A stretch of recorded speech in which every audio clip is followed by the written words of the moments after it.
అప్పుల రాష్ట్రం అంటే రాష్ట్రం ఏర్పడినప్పుడున్న ధనం అంతా మీ పథకాలకు వాటికే ఖర్చు అయిపోయింది, అప్పుల రాష్ట్రాన్ని చేతిలో పెట్టిండ్రు అని ఇప్పుడున్న సర్కార్ ఆరోపిస్తుంది. దానికి ఏమంటారు?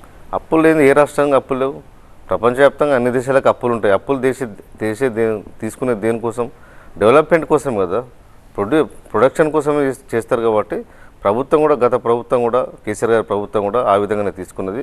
ఇవాళ కరెంటును రైతులకు, గతంలో కరెంటు లేని పరిస్థితి, ఇవాళ కరెంటు పెంచడం, ఇవాళ ఉత్పత్తిని పెంచడం, రైతులకు 24 గంటల కరెంట్ ఇచ్చడం. మొన్న జరిగిన అసెంబ్లీ సమావేశాల్లోనే కాంగ్రెస్ పార్టీ వాళ్ళు ఇచ్చిన ప్రజెంట్ శ్వేతపత్రంలో పట్టినే మా ప్రభుత్వం, గత ప్రభుత్వం ఎంత కరెంట్ ఇచ్చిందో రైతుల కోసం చాలా క్లియర్గా చెప్పారు. అంతకుముందు కోమటిరెడ్డి వెంకరెడ్డి గారు చాలా నానా యాగి చేశారు. కాంగ్రెస్ పార్టీ రేవంత్ రెడ్డి గారు కూడా అసలు కరెంటే ఇవ్వట్లేదు, చాలా తక్కువ కరెంట్ ఇస్తున్నారు, 5-6 గంటల కరెంటు కంటే ఎక్కువ ఇవ్వట్లేదని చెప్పి అనేకమైన ప్రచారాలు చేసినా కూడా మొన్న ఇచ్చిన వాళ్ళ శ్వేతపత్రంలో యావరేజ్గా 19 గంటల కరెంట్ ఇస్తున్నారు అనే విషయాన్ని వాళ్ళే చాలా స్పష్టంగా చెప్పారు. ఇవాళ రైతులకు కానీ, పారిశ్రామికవేత్తలకు కానీ, డొమెస్టిక్ ఇండ్లకు కానీ అన్నిటికీ వాళ్ళ కరెంట్ ఇచ్చే విధంగా ఇవాళ ఇచ్చిన రాష్ట్రం ఇవాళ తెలంగాణలో ఏదైనా ఉన్నదంటే అది మన భారతదేశంలో ఏదైనా రాష్ట్రంలో ఉన్నట్టే తెలంగాణ రాష్ట్రం.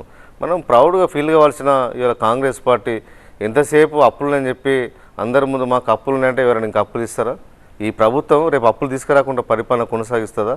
డెవలప్మెంట్ ఇప్పటికే స్టాప్ పెడుతుందా? గత ప్రభుత్వం చేసిన డెవలప్మెంట్ విన్నే డిపెండ్ అయ్యి వీడికి చాలు అభివృద్ధి అనే విధంగా వీళ్ళు ఉండగలుగుతారా? ఇవాళ ప్రజలు ఎవరు, మేధావులు కూడా ఎవరు, ఇంటలెక్చువల్స్ ఎవరు దాన్ని హర్షిస్తలేరు.